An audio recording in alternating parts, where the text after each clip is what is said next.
Hey, good morning everybody, it's me, Naomi. I'm going to be going through some topics with you today around the relationship between food and exercise. It is so important to make sure that you're getting the right foods when you're exercising. Not only before you work out, but post-workout as well. You need the right kind of fuel to make sure that you've got the energy for your workout. But also, as soon as you finish your workout, you want to make sure that you're giving yourself the nutrients in order for your muscles to repair themselves in the best way that they can, especially in that half an hour window after you've exercised.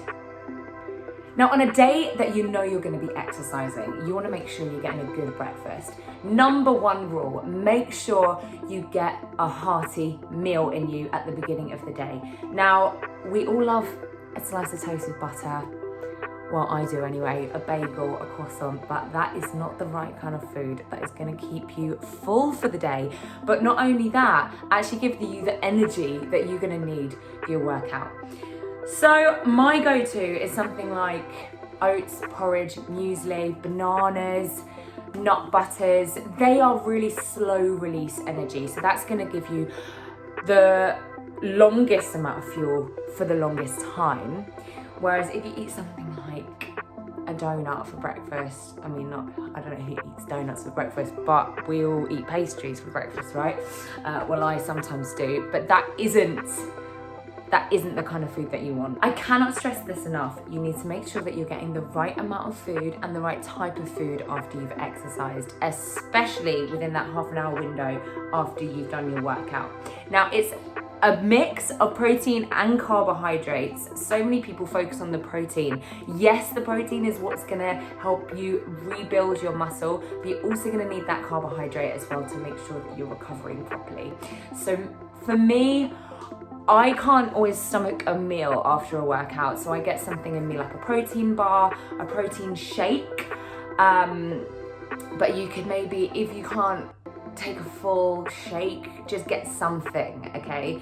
Banana, peanut butter, some oats, flapjack, some chicken, like anything, as long as it's something. And as long as it's something with the right mix of protein to carbohydrate. So my biggest food hack for when I'm cooking. Now, I'm not a vegetarian, but I am a flexitarian. So I try not to eat too much meat, and I try not to eat meat every day.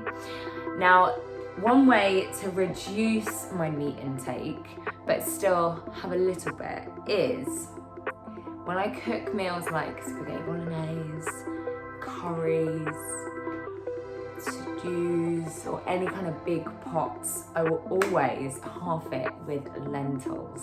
Now, lentils are literally one of the best foods to get your protein, your carbs, your minerals. They are, honestly, for me, like my staple. I have lentils with everything and anything. So that's my food hack. They're also really, really cheap as well. But yeah, buy yourself some lentils and go half and half next time you eat a spag bowl.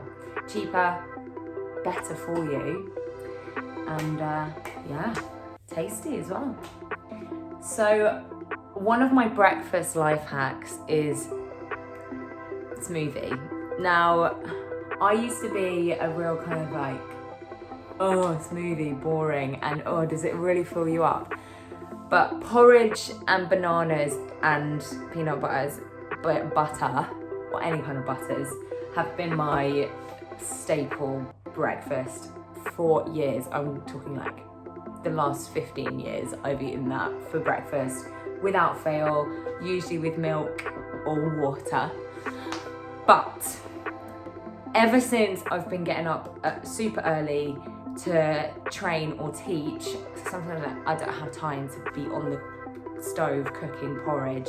I can't do it in the microwave because it overspills everywhere, so I always do it on the stove. So it takes time, right? So to cut a long story short, I blend it, same ingredients, oats with whatever else, bananas, peanut butter, nuts, seeds, get some maca in there, some cinnamon, and I literally mix it with water and my favorite protein powder, and I blend it together, and then I take that with me on the go. That is my breakfast, and just like filling to the max.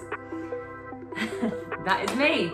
Anyway, and then for lunch, I want to get something like protein, carbs, or you want to have a good solid plate there. So I like to kind of look at it like, make sure you're getting a kind of a rainbow on your plate. So lots of colours, lots of veg, cooked, raw, whatever, like peppers, tomatoes, beetroot, lentils, quinoa, cheese. I mean, I freaking love cheese. I could also die for cheese as well. Goat cheese is my favourite, also halloumi because it's so salty.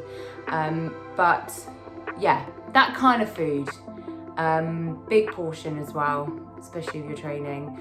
And then I usually have snacks through the day, nuts, protein bars,